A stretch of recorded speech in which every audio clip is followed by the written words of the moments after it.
Welcome to Digimasters Shorts. We are your hosts, Adam Nagus and Carly Wilson, delivering the latest scoop from the digital realm.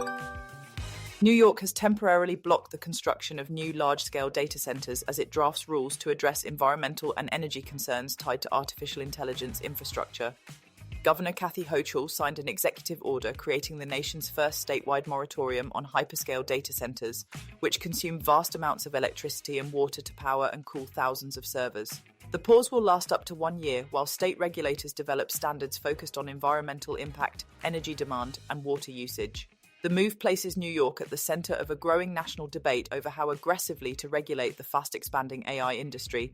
Supporters cite rising electric bills and environmental risks, while critics warn that tighter rules could slow job growth and weaken America's technological edge against China.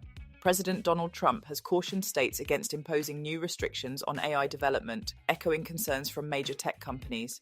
Attempts to enact similar moratoriums in other states have largely stalled, though some local governments have adopted temporary bans. In Maine, a proposed statewide pause was vetoed after concerns it would derail a major project in an economically struggling town. The decision also carries political weight for Hochul, as affordability and high utility costs loom over her re-election campaign and key congressional races. Her Republican challenger, Bruce Blakeman, opposes the statewide ban and argues local governments should negotiate directly with tech companies promising economic benefits. Dozens of Meta employees have filed a federal lawsuit alleging the company used artificial intelligence tools to select workers for mass layoffs. The complaint claims employees who took maternity leave, medical leave, or disability accommodations were disproportionately targeted.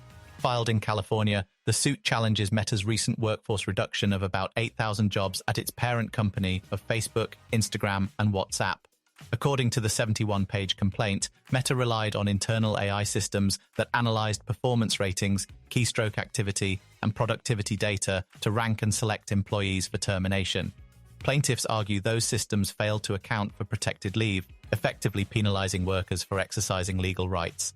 One scientist says she was notified of her layoff 2 days before giving birth, while others report being downgraded or dismissed during medical leave. The workers are seeking to halt the layoffs, pursue reinstatement and damages, and request an independent audit of Meta's AI tools.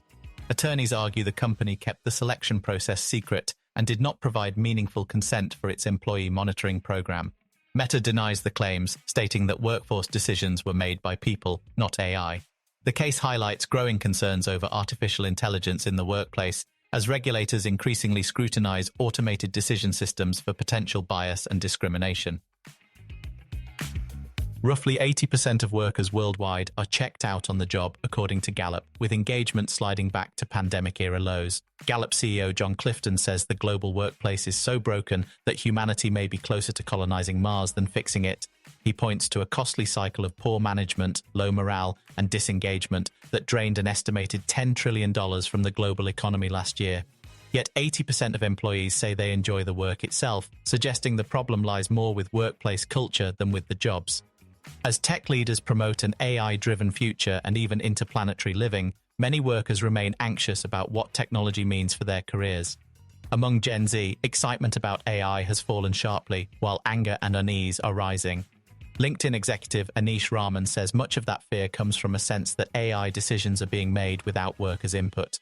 Clifton argues that management, not machines, will ultimately determine whether AI becomes empowering or destabilizing. He says having a good or bad manager accounts for 70% of the variance in workplace misery, underscoring that leadership may matter more than any technological breakthrough. Spotify is rolling out a new AI feature that allows users to talk directly to the app like they would with a chatbot. The feature, called Talk to Spotify, places a Gemini or ChatGPT-style assistant directly on the app's homepage. Users can type or speak prompts to create playlists, save songs, add tracks to their queue, or ask questions about what they are listening to. The tool is also designed to provide more information about songs, artists, and albums on demand. Spotify says the feature will appear both on the homepage and within the Now Playing interface. The rollout is happening gradually as part of a beta test.